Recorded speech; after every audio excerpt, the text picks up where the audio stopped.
Chapter 21, Enhancements. Arg. Steve screamed in pain as blue veins began forming on his body. As it did so, the yellow lines on the suit slowly turned blue. The pain didn't last long before it ended. However, he could feel a whole new level of power within him. He felt capable of anything, but even so he could also feel that he had yet to truly tap into the potential of the suit. It synchronizes with the user. Steve asked, surprised. He was the one who created it, but even he didn't know much about it since he was walking on unknown grounds here. The threads and the leather used in creating the suit may have once been normal materials, but he had infused so much of his mana into them that they could be considered magic materials. He has also let them soak in the mana from crushed mana stones, which meant that the end product would be more powerful than he predicts. I should be using around 30% of the suit's ability. Is this how powerful a rank 3 is? Steve asked as he looked at his hands. As a craftsman and future businessman, Steve moved to the table to document all of his observations. However, the moment he took a step, he found himself planted into the wall. Fuck, he shouted in pain from the blunt trauma. He wasn't actually hurt at all from such a mighty hit. Looking at the wall before him, he could see a Steve-shaped dent in the wall. Some adjustments need to be made as well, he noted as he pulled slot and as gently as he could began walking towards the now destroyed table. Wait, if it uses mana, then mana output should control how much strength I have, right? Steve theoried as he immediately that into practice.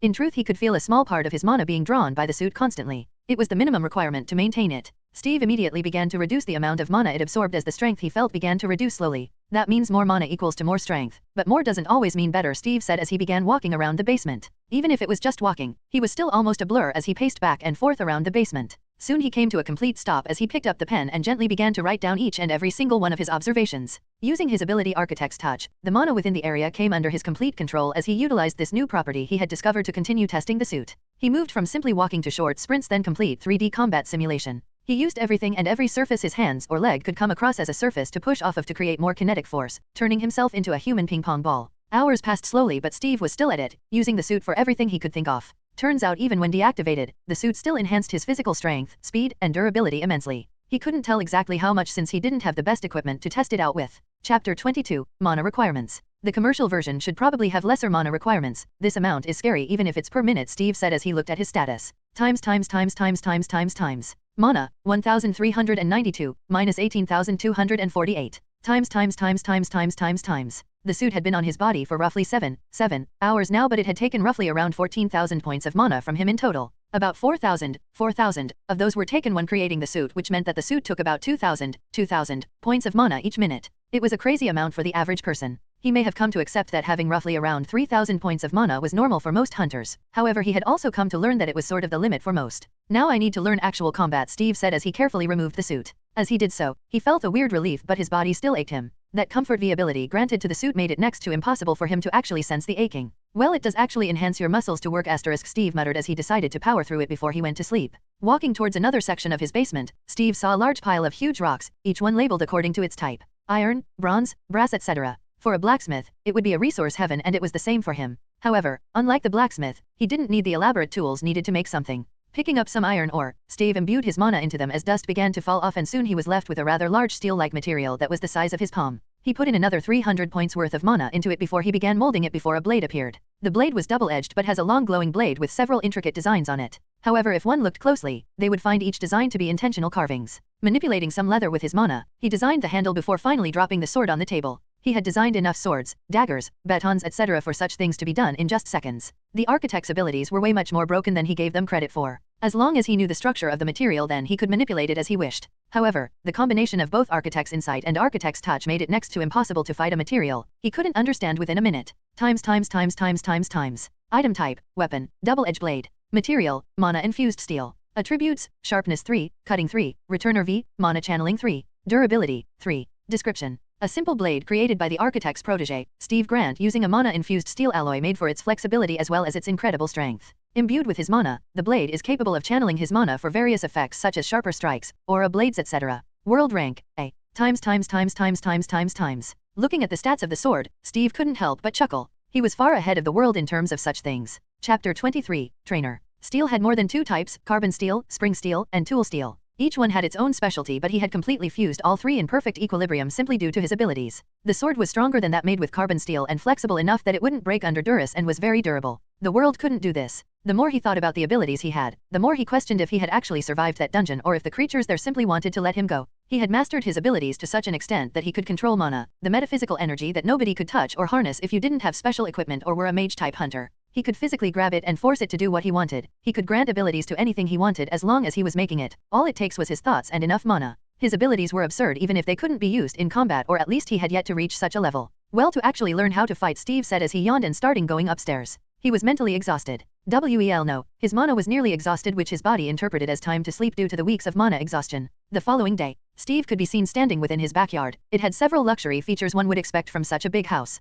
However, it also came with more space compared to his basement. Dressed in what looked like a cosplay of Goku's combat gear, he could be seen carrying a small device. It was something that resembled the assessment device the inspectors had used on him in the hospital. Dropping it on the floor, Steve poured some mana into it before moving back to give it some space. As soon as he did so, the orb on it lit up as it released a bright light. From the bright light came a humanoid figure, dressed exactly as he was. Exactly like me, Steve commented as he observed the being. This was what he had created after an hour of trying this morning. In simple terms, it was a magical holographic device. As for how he had done it, he had no idea. He wanted the device to manipulate light to create constructs that moved, and it was able to do so. However, that wasn't the impressive part of what he had learned today. Apparently, just like he could command mana using the architect's touch, it seemed he could do the same to computer codes. Well, to be more broad and specific, the internet. Whilst creating the device, the idea came, and now here it was. Times.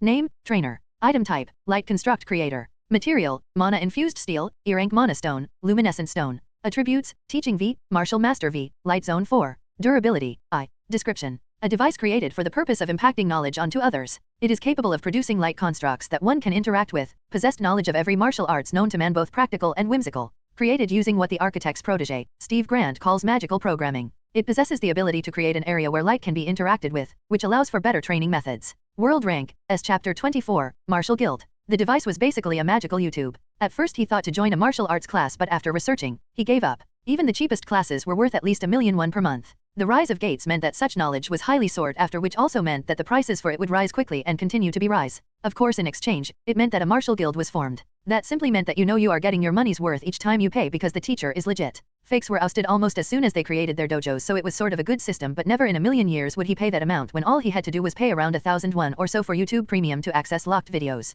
Uploading those videos to the device was no easy feat, but his abilities were not known to be normal in the first place. I wonder how the association would see this, Steve thought. Hiring martial art masters were expensive, so he believed that if he showed it to the chairman, he would immediately buy it. However, he also didn't want any smoke from the Martial Guild. It was a worldwide organization and had several S-rank hunters and national-level hunters amongst them. The old man couldn't even be counted amongst the top 10 S-rank in Korea, and he was so much more powerful than him. He didn't want to find out how things were in the Martial Guild. However, the temptation of money overcame all, as Steve immediately put a video call to the man. Mr. Gunhee, Steve asked as soon as the call got through. Yes, who's this? It's me, the craftsman, Steve Grant. I have something I think your association would like. Should I come over or you guys would come over? It's quite sensitive to me, Steve said in one full breath. Steve. That's right, you cheat. You still haven't created my sword. You took my money and ran. You guys never contacted me after I left, and besides, did you expect me to carry that heavy thing as I went to the bank that day? Steve asked. For the next few minutes, the two argued back and forth for no good reason, but even then the smile on his face showed that no malice was involved. Okay, enough of that. What exactly are you talking about? The chairman asked. Okay, I'll put this on video call so you can see for yourself, Steve replied as he did as he said, then placed the phone somewhere he could get a good view. Okay, now what's it? Since when did you have a twin? The man asked, noticing the extra him that stood behind him. It's not a twin, it's a device I created. In scientific terms, it's a hologram. You can create those. Of course, it's still just manipulating light. Anyway, it's not the main thing. That is, I call it trainer. It does exactly as its name says. It trains people in martial arts. Steve introduced Chapter 25, Light Zone. What? The chairman asked, confused as to where all this was going and exactly what he meant. He had heard about auxiliary magic tools, but never had he heard about one such as this. Hell, he had yet to even hear about a research lab that has created a hologram, talk more a magic tool that does so. Okay, just watch, trainer, Steve shouted. The chairman watched on as he noticed the holographic version of Steve suddenly moved a bit as though life had been breathed into it. Scenario 1, subdue opponent. He heard Steve call out as the man himself got into a stance opposite the hologram. As soon as Steve shouted that, he immediately went in for a punch, but the hologram effortlessly caught his hand before throwing him over its shoulder. Fuck, I designed you too well, do it again, Steve shouted. With the command, Steve got into a stance again. His lack of combat experience could be seen clearly, but he was more focused on the hologram standing opposite the man.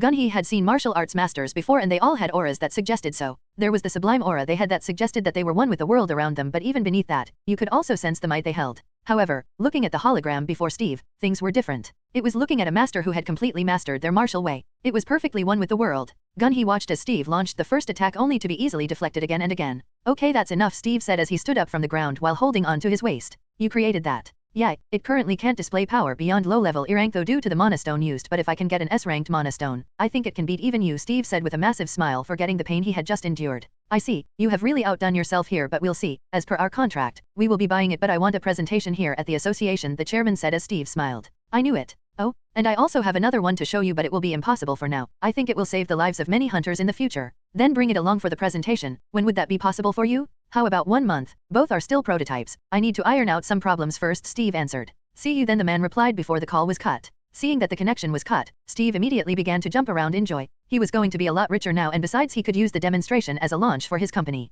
Booyah! He screamed in joy as he mistakenly entered the zone again. As soon as he did so, the hologram launched itself at him as it immediately subdued him. Stop! Steve screamed. He had yet to master Magical Programming Chapter 26, Gate. 2 weeks after, Steve could be seen back in his workshop, but this time, one could see several mannequins lined up, each one with a different colored combat suit on it. However, each one was labeled, from Generation 1 to 5. Okay, the life detector is working perfectly. Mana consumption has been resolved. I think everything has been resolved perfectly, Steve muttered to himself. He had been working on the suit for the past few weeks, refining it to get it ready for the demonstration. The major focus of this refinement was simply to make it suited for lower-level hunters who didn't have his absurd amount of mana. From 2,000 points worth of mana per minute, he had managed to reduce it to about 200 points per minute. However, in exchange the power was reduced, but even so, it can allow a capable E rank to combat against a B rank monster with little to no help. Would a helmet be needed? Protection 3 already offers that. Oh, a camera and a hunter network would work too, Steve shouted as several more ideas came to him. He knew enough about gates to know that the only thing that worked there was simply morals. There were no laws or rules set in place that could effectively prevent hunters from committing any crime they wanted in there. A camera may not do much, but if its footage is automatically sent back to the association each time the life signs of the suit's user dies out, then they could at least be able to curb the amount of crimes committed. 360 degrees should do well, Steve noted to himself as he wrote them down. The final version of the suit was yet to be born. Since the point of the suit was to allow the hunters survive, he needed to add in plenty of features for that to be. Or should I enter a gate? He asked himself. The fact that he had yet to enter a gate meant that he may not exactly know what he should be expecting. A C-rank gate would do, Steve stated as he suddenly dropped the book. Without hesitation, he immediately picked up the phone as he called the association. 2 hours later, he was sitting within a car along with the inspector Jin Chul. The man could be seen dressed in suit as usual, but unlike before, a pair of modern combat gloves could be seen on his hands. Are you sure you want a C-rank gate? Jin Chul asked. As my first gate? Definitely not, but for my creation, I need to put myself in through this, and C-rank gates happens to be dangerous but not so dangerous. They were just perfect, Steve replied. He needed to experience what the hunters experienced in order to create the perfect combat suits. As they said, only the one who was wearing the shoe knew where it hurt. He may create the suit and all based on what he thought was necessary, then finds out that they were all superficial help. It seems you are really confident in this gate, Jin Chul asked. Chapter 27, Red Gate. Of course, I don't take on things I can't win, Steve replied as he relaxed into the car seat and began looking out of the window. Even if he was calm, his heart rate was through the roof. He was nervous, which was understandable. C-rank gates may just be middle-level gates in terms of power, but even low-ranked gates such as E-rank were already dangerous enough. Even the butt of every joke, the E-rank goblins were at least 4 times as strong as the average human and were just as fast. The only thing that made them E-rank was their absolute stupidity and lack of discernment in combat. C-rank monsters were millions of times stronger than that, and above that, many of them possessed normal human intellect. They could predict your movements and react accordingly. He was confident because he had his combat suit, which put him on PAR with an A-ranker on moderate settings, and he had also been training with the trainer. At the moment, he was finally above the novice settings and had advanced to advanced beginner. It wasn't much, but it meant that he could defend himself now. We're here, Jin Chul announced as the car came to a stop. Okay then, thank you, he replied as he picked up a long object from the floor of the vehicle. The object was completely wrapped in cloth, preventing all from seeing it. As soon as he picked it up, he immediately got down from the vehicle. Shit. Steve cussed. The gate was bigger than anticipated. He had his expectations, but this exceeded it, and above all, the mana he could sense from the gate was horrifying. Do you change your mind now? Jin Chul asked. No, this is just greater than I expected, Steve replied with a wary smile. You know you can request for backup from the association, right? That much should be allowed within your deal. I know, but it's not needed. If I need extra help, I'll inform you through this. It's experimental, but it has worked so far, Steve said as he offered up some earpieces. This would allow us communicate even while you're in the gate. Jin Chul asked in surprise as he checked out. Hopefully, remember it's experimental, Steve said as he began to stretch. Then I wish you luck and don't hesitate to call when you need help, Jin Chul said as he and the rest of the association people stood around in wait. Meanwhile, Steve took a deep breath before activating his suit, and almost immediately he felt the immense physical power return. Feeling the power running through his body, Steve immediately took off in a loud boom, much to the surprise of everyone within the area. Rushing into the gates, Steve intended to clear it as quickly and as efficiently as possible. Is he that strong? Jin Chul asked in surprise at Steve's display of power. While they marveled at the sudden display, the gate slowly shrank as it became smaller and smaller. Sir, the gate, one of the association members shouted while pointing towards the gate. Fuck. Jin Chul screamed as he immediately took off running. Bang. A loud sound was heard as he was soon sent flying back. The gate was closed and red. A red gate. Chapter 28, Lava. Why here of all places? And why now? Jin Chul shouted in anger. But the dungeon is almost cleared. How did it turn into a red gate? One of the members asked. All the members stood watching in both shock and pity for the man who had just gone in. Jin Chul didn't even know how to feel at the moment. He was the one in charge of the hunter and he had allowed him into a red gate alone. Red gates didn't care if you had a combat suit that improved your strength. You could stay months in there. Steve had gone in without any supplies. What would he do about food, shelter, and clothes? He didn't have to worry about because the person was a craftsman. However, it made things much worse. Red gates were also home to multiple monster types at the same time. At times, one would encounter 4 monster types in one red gate. Red gates didn't follow the conventional gates. Some of them could have just one boss while some would have as many bosses based on the number of monster types one meets within it. Measure the gate. Jin Chul ordered as they immediately got to work. One of the hunters immediately brought out a device somewhat similar to a Geiger meter and activated it. As soon as he did so and pointed it towards the gate, the meter immediately began to click as the ticks got louder and louder. S-rank, the man said with a tone of defeat. He just got the job and heard that there would be an increase in salary if they watched over this hunter, but now, he had let the hunter walk into an S-rank red gate.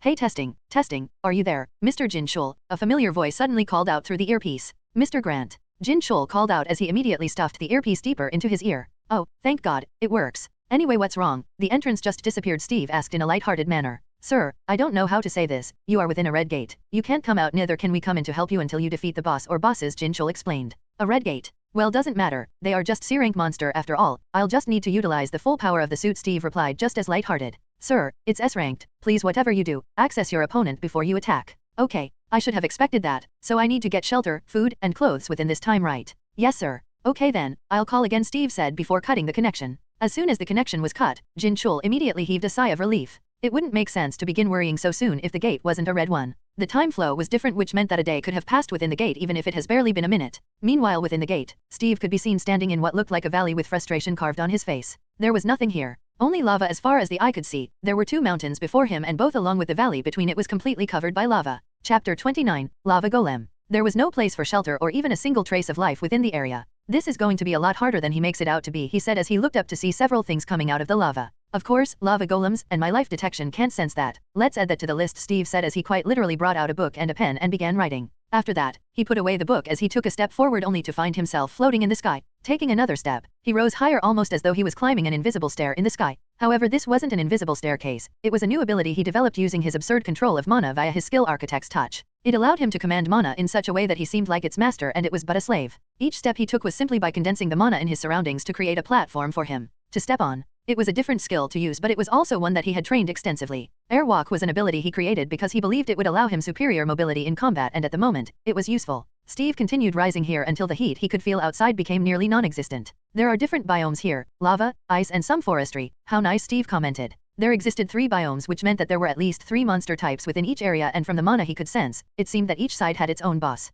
Anyway, the easy one first, Steve said as he immediately let go of the platform below him as he began descending down to the earth quickly. With his sword at his back and his hands ahead as though he was diving into water, Steve jumped into the pool of lava without a single fear. Thermoregulation 3, Comfort V and Protection 3 took care of the heat, so he felt none of it. However, he still threw himself headfirst into molten lava. Thankfully, he was now strong enough to handle such a hit. Seconds later, he came out of the pool completely unscathed. They all work as I expect, Steve noted before finally focusing the monsters before him. Placing his hand on the ground, on top of the lava, Steve immediately activated his touch. Instantly the area around him began turning to volcanic rock. He was cooling down the lava. Seeing that he could actually do it, he stood up and continued doing so as he ran forward. He didn't bother with any of the golems who were rising from within the lava, since nearly all of them ended up as volcanic rock and soon as dust. No, wait, I can learn golem making from this, Steve thought after a while. One of the mountains had completely cooled down, leaving just one of them, from which he could sense the most enemies from. His life detection was actually working there, which meant that whatever was there was actually alive, which also meant that there was a high chance the boss was there as well. Stopping his race for a while, Steve came upon one of the many golems who had come out of the ground.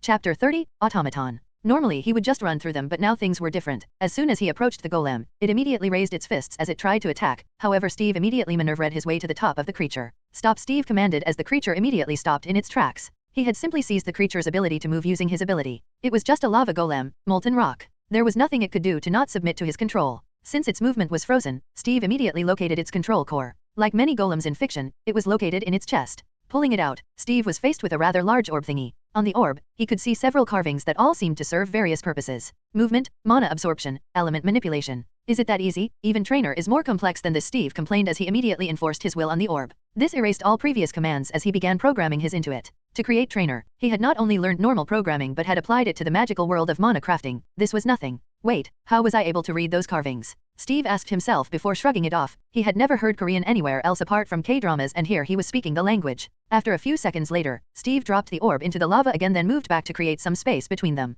As soon as the orb touched the lava, Steve felt a massive amount of mana gathering around it. It was like a whirlpool of mana. Seconds later, the orb rose into the air, as the lava began gathering around it as it formed a humanoid figure. The figure matched that of a human extremely well. The lava cooled to form what looked like a skeleton, then some muscles around the skeleton, and finally flesh. Of course, all was still stone, but Steve felt that something was different. The new stone golem possessed mana beyond even his and looked way stronger than he was. I'm built different, Steve praised himself before scanning the golem. Times. Name, nil. Species, automata, stone. Element, S-fire, earth, lava. Rank, 4. Attributes, mana processing 3, mana storage 3, body of stone V, elemental magic V. Description. The first of its kind, a creature created by the architect's protege, Steve Grant. Possessing a body made of stone, it is impossibly strong and somehow just as fast. Possessing a mana core that allows it process and utilize mana just as efficiently as a demon, it is capable of using fire magic, earth magic, and the mixture, lava magic. World rank, S+. Times.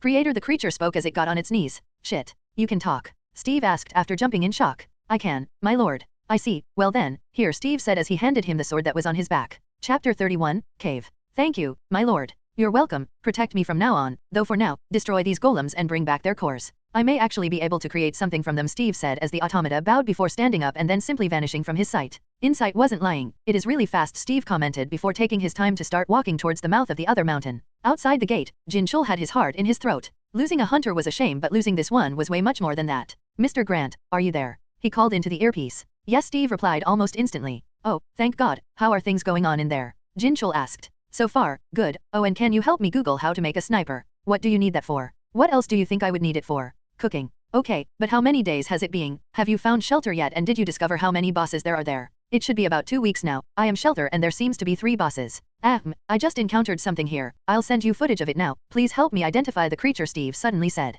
You can do that. Yes, but only for a while, I assume. Mana may allow us communicate momentarily even through such time difference, but it's only that, temporarily, Steve said. As he spoke, Jin Chul saw a holographic screen appear before him, clearly from the earpiece. The screen seemed to be from a body camera and it showed an aerial view of what looked like a hollowed-out mountain. Okay, if you look down there, those creatures, does the association have any record of them? They look like lava demons from the games, but I can't be sure. They seem capable of creating lava golems with ease as well, Steve explained in the view as Jin Chul saw a hand grab onto the camera before raising it. Seeing the man who had gone in, still in full health, Jin Chul immediately heaved an even greater sigh of relief. Okay, I'll check it out. Also, how do I initiate a video call with you? Just ask. The time difference here may make you call when I'm sleeping. The voice connection is always active. Okay then, I'll call soon to send the sniper schematics. Thank you, Steve replied before the call was cut. Back in the gate, Steve could now be seen before a massive cave. From within the cave, he could feel a massive amount of ferocious mana flowing out. It's not even the boss. S-rank gates are really something else, Steve noted as he continued walking forward. It was finally time to actually test his power against someone. As he moved, behind him an army of about 100 automata could be seen,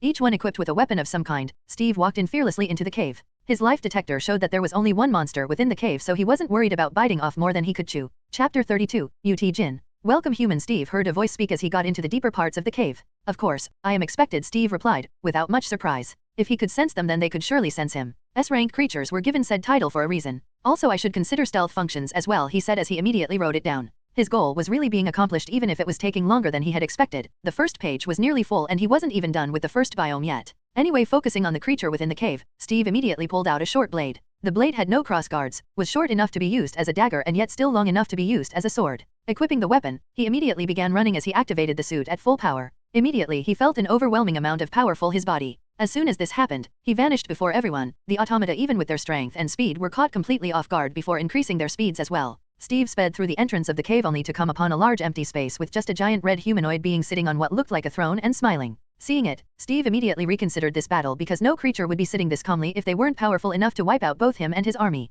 I see, a human with crafty techniques. It wouldn't save you though, the creature said before standing up. As it stood, Steve finally saw the creature in full. It stood at a height of about 5 meters tall. Its skin was red, heat radiated from its body, and above all its facial features resembled that of a demon. Fire demon? Steve asked. We are UT Jin, the blessed race of the volcano, the demon said before pulling out a sword from the ground. It wasn't even there before. Did it just create it then pull it out? Steve had no idea. However, he wasn't waiting to think as he immediately moved to dodge. Stop, hold on, Steve said, turning to his automata. He wanted to know how strong he was with this suit on, so he planned to face the creature on his own. For now, dodging the demon's first attack, Steve immediately pushed off the ground as he weaved around the demon's sword as he went in straight for its legs. That wouldn't work. Steve heard before a small explosion was heard and he was sent flying back into one of the walls in the cave. I can tell you have only just begun fighting. This wouldn't go as well as you hope. Huff, that knocked the wind right out of my lungs, Steve said as he tried catching his breath after landing gracefully on the ground. Your body would be an excellent sacrifice to the volcano, the UT Jin said before suddenly taking a stance. Steve, having learned his lesson, immediately became alert. This was his first actual battle against a creature with the intent to kill him. Trainer may have been created with such intent, but you as a human could never die within the light zone, but inside this gate things were very different. Chapter 33, Power of an S tier. Steve stood up with his twin blades positioned before him in a defensive posture commonly seen in boxing. His eyes in his target, but soon the target disappeared. Immediately Steve expanded his life detector and his own senses. The demon was moving too fast for him to see even with its huge size. This is the power of an S tier, Steve noted before suddenly bracing himself as he managed to block an attack from the creature. This sent him tumbling back, but thankfully he was naturally nimble enough to regain his balance before the creature caught up. The creature's sword could be seen slashing through from his left, impossible to dodge or escape, so instead he opted to let the attack hit. Protection 3 wasn't there for nothing. With such mentality, Steve immediately went in for an attack as he switched his dagger forward. Punching out with said dagger, the demon immediately vanished before his eyes. I never knew you humans were suicidal. If that is so, then why would they ask us to kill you all? The creature commented.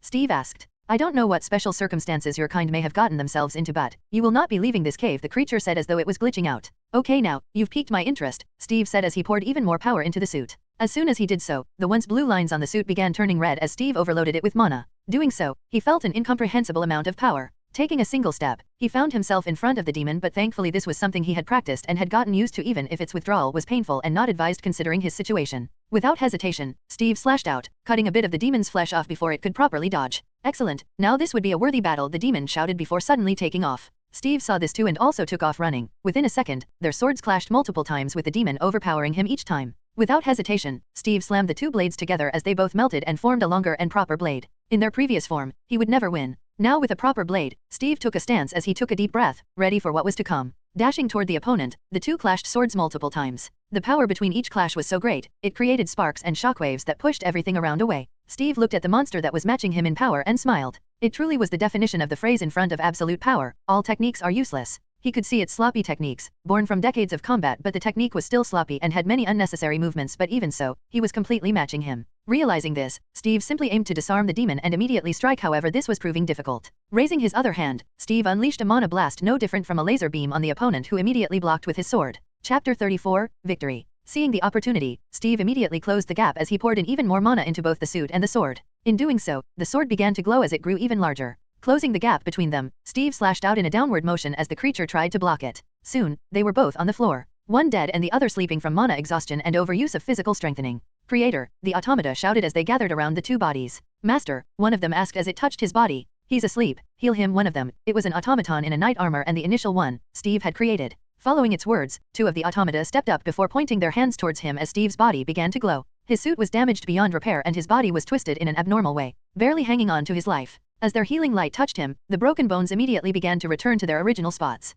Hello, Mr. Grant, a voice called out, but none answered. Steve. Fucking hell, get that manual. His suit is supposed to show his vitals, right? Read it and show them to me, the voice ordered. Meanwhile, some of the other automata worked to skin the demon. They skillfully skinned it, separated its blood and its meat. It was a practice they had done many times in the past, however, it had never been done on such a creature, but the creator must eat when he awakens. First POV. The creator is awake. I heard a loud voice announce before a series of loud shouts were heard. Finally managing to open my eyes wide enough to see what was happening, I saw two of the healer-type automata I created standing above him with their palms stretched out before me. I won. I asked as I shot up from the bed. Looking around me, I couldn't see the demon's body anyway, which meant I had slept for a long time. Mana exhaustion was known to put people in what was essentially a coma if it also involved excessive physical exhaustion. I won, right? I asked. Yes, my creator, you won against the demon, the first knight automata answered as it got down on its knees. Hell yeah, I beat an S-ranked creature on my own. I shouted. Hey, Jin Woo, I just beat my first S-ranked creature on my own, I shouted into the earpiece in joy. Thankfully, it didn't fall off from my body during the fight. As soon as the connection was established, I could hear shouting and various cusses flowing all around. Mr. Jin Woo, what's going on? Mr. Grant. Jin Woo replied, finally noticing the call. Yeah, what happened? Oh, thank God, we thought you were dead, but the gate didn't return to normal, so we were hoping for the best. Oh, I see. Anyway, I just beat my first S-rank creature. It said they were UT Jin. I don't know if that helps your identification. They do look like fire demons in anime though. I rambled. Chapter 35, Sin. I see. Thankfully you are safe. That's what that matters now. Anyway, should I still upload the schematics for the sniper now? Yes please. Close combat is nice and all, but it's not for me. I would like to warn you though, that our conventional weapons have no effect on these creatures. Of course I know that, and I don't plan on creating a conventional weapon either, I replied as I stood up from the makeshift bed the automata had made for me. Okay then, I will do so now, Jin Woo said before the connection was cut and soon a file was transferred. It was exactly as he requested, the schematics for a sniper rifle, but the man had sent the schematics for about 4 different sniper rifles. All 4, from the looks of it, excelled in one thing or the other. Food, my creator, one of the automata said as it brought rolls of plates. All covered in meat, and from the lack of any UT Jin in the surrounding, I already knew what it was. However, did I have a choice? Scanning it for any poisonous substance, I immediately dug in and began eating, shoving the entire thing into my mouth and swallowing at times without even chewing. One of the many side effects of mana exhaustion, it completely drains you of all energy, which means even after you recover your mana, you still need to fill your stomach. But it also has its good parts, in the sense that due to the very nature of mana within the human body, you gain more than you lost during the mana exhaustion. Like the physical body, after recovery, one's mana storage limit increases slightly. Times. Mana, 528, plus 10,000. Times. This is surprisingly good, I said after completely demolishing the entire plate. Now realizing what I had just done, a sick feeling arose within me. People may say that as long as it isn't human, eating it wouldn't bear a physiological effect on your mind. However, that wasn't true. I felt sick. It felt dirty even if I knew clearly that the creature I had just eaten was a demon. Its bipedal appearance didn't change a thing. Which raises the question of how those Ice-Gaiad characters are able to eat orc meat despite it looking almost like us in certain media. Just get me the leather, you guys made from its skin, I ordered in order to distract myself from my sin. As you wish, master, one of them replied before going to get it. Since I was done eating, I finally stood up and began checking myself for any injury. I knew the healers had healed me, but I wanted to make sure. I was fine, however my suit was beyond damaged as I expected. Protection 3 did protect him from damage and all, and the suit was indeed durable, but he had overloaded it with mana. This was a good outcome. Wait, I should be able to make elemental suits, right? I asked no one in particular. The theory was simple. Using the UT Jin skin, I can create a suit that will allow me to manipulate fire on the level that they did. The creature literally turned stone to lava just by sitting still. Chapter 36, New Suit. And from the bones, I can create some guns, I thought as I immediately shifted my focus on the large part of leather that was surrendered before me. The creature was huge, so the amount of leather obtained from it was also immense. Hell, I could use this as a blanket and there would still be more than enough space for 3 other people. I don't like leather, I said before I got to work. Leather jackets may be nice and all, but wearing leather from top to body, especially as a bodysuit, will definitely make you look like a gimp. Imbuing my mana into the material, I felt a new control over it. Through Architect's touch, I now had complete control over the entire material. That was very easy. Imbuing my mana into the materials turned out to be easier than normal. Normally this part would take days before I can properly imbue enough mana to take control of it, but it was done in seconds. S-rank materials were really not a joke. Since the first part was done, then came the second part, cutting the leather into tiny stripes to make thread. I could use it as it was, but it wouldn't be as strong as it would be if I weaved it. My power worked by imagination, which thankfully I was good at from the many novels, but doing something like this was something else. Using my ability, the leather material was magically cut in perfect halves. Each half began to spaghettify, however each strand was just as tiny as the standard thread. That's a whole spool of thread. Times.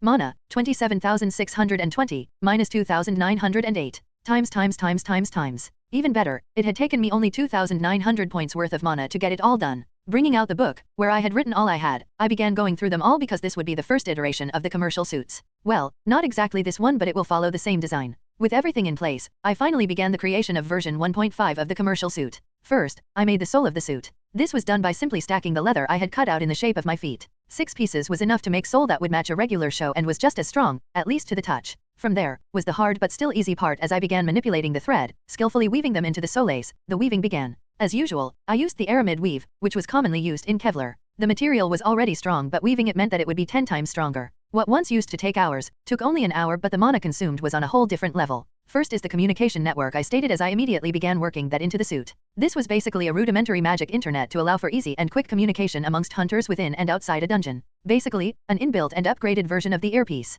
Chapter 37, Hunter Suit V1.5. Next was a stealth function. He didn't plan to add this to every commercial unit sold. He believed a tank wouldn't need to hide, so this would be unnecessary. After that came the life detector/radar. He had learned his lesson. Not all enemies within a gate were alive. He should have thought of this easily, considering one of the popular monsters within a gate were undead. I did my best to improve the mana consumption rate as well as its upper limits to the amount of mana I could pour into it. My specialty was my absurdly huge amount of mana. An hour later, the suit was born. It was black like the original and almost identical to the original, however. Any good craftsman would sense the amount of power flowing through it. A/N, he changed the color through his ability. Times.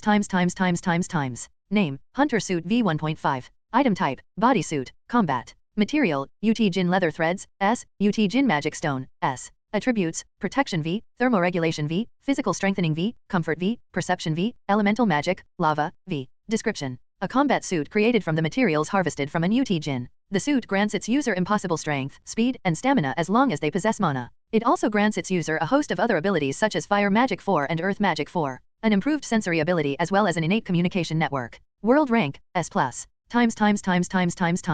It's done. I shouted in joy. The suit was done and the specifications of the suit seems to be well above the previous one. Its mana consumption should also be lower, but it will theoretically put out the same amount of power. Unfortunately though, I couldn't test it now. I was low on mana. Putting on such a suit was me, just looking to enter a whole new mana coma. Also, pulling off the current suit he was wearing would mean he would be cooked alive by the heat within the cave. The suit was damaged, but its lesser functions were still active. Thermoregulation 3 was still functioning and the cave was still very hot even if it had been cooled down. Instead, I simply turned my attention to the bones that they had skillfully preserved. Even dead, the UT Jin's bones remained extremely hot. Even with my suit's function active, I could still feel it. Pulling up the schematics of the sniper that the inspector sent, a holographic screen appeared before me. On it were the schematics. It showed me everything I needed to know to create a sniper. The components were simple to make, which sort of wasn't good but good at the same time. Anyone could access this online, so it was dangerous but good, because what would he have if it wasn't so available? If it wasn't, then the inspector would have to go on applying for permissions and such just to get it. However, thankfully, even if you created and assembled the gun, it still wouldn't work because you needed a catalyst to propel your bullet. Chapter 38, Guns.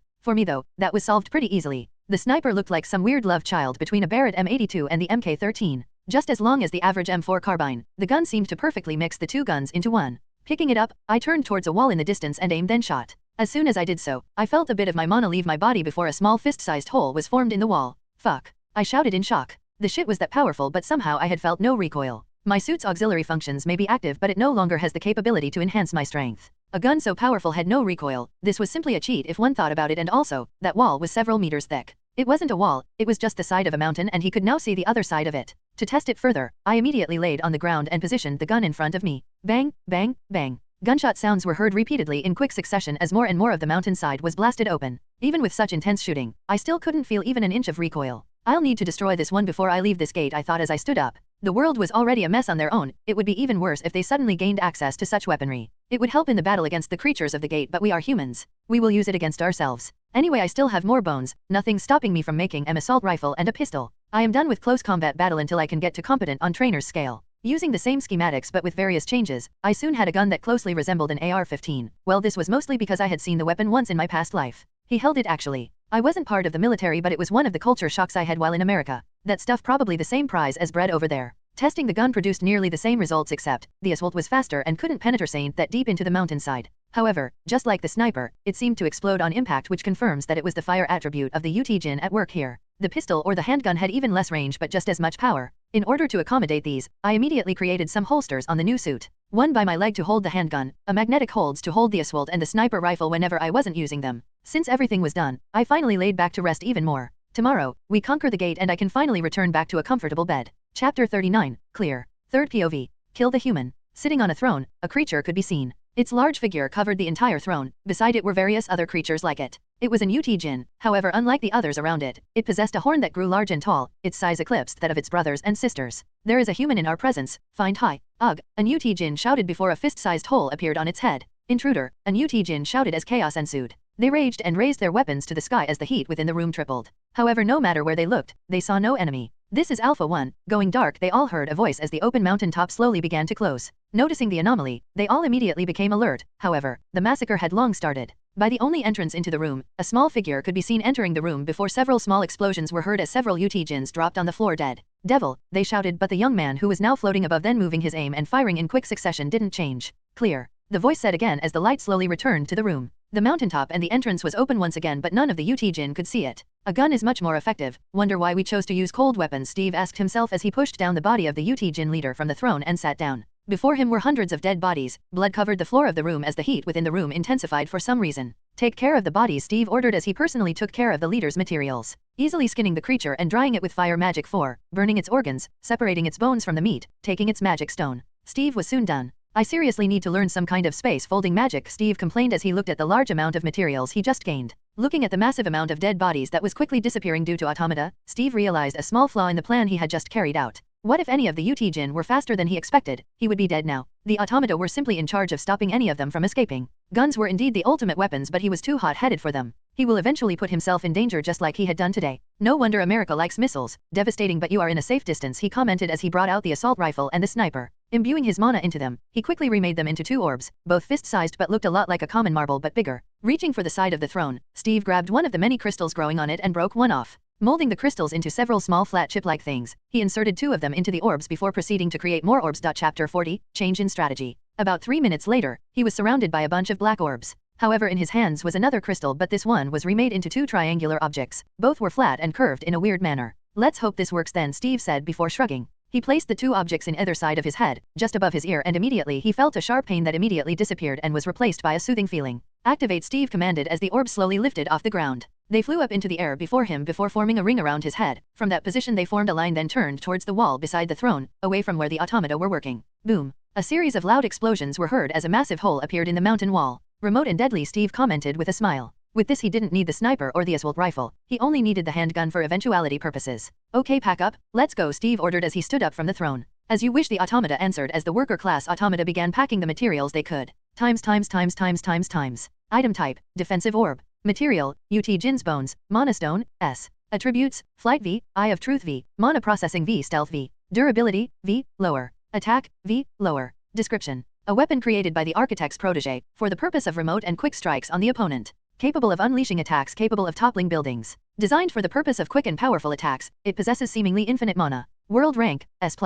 Times. Without waiting for them, Steve walked out of the mountain towards the next biome. He didn't plan to waste any more time, he had spent too much time here. It had already been 2 months since he entered. He spent the first month refining his golem making skills and creating the various classes of automata he had now. The month after that was spent half taking down the golems and waiting for the UT Jin to finally separate themselves so he could hunt them one by one. He didn't know how much time had passed on the outside world since it was common knowledge that time flowed faster here than on the outside. However, it didn't matter to him, he had learnt more than necessary unless there was something else he found interesting. Finally, outside the mountain that contained the UT Jin home, Steve began walking towards the next biome, the icy mountains. An hour later. Is it really that far away? I could have sworn it was closer, Steve asked in confusion. He and the automata had been running for hours now, but they had yet to reach. Immediately activating airwalk, Steve blasted off the ground in a single leap. Appearing high up in the sky, he saw the icy mountains again. They were a bit closer, but turns out he had completely underestimated how large the gate really was.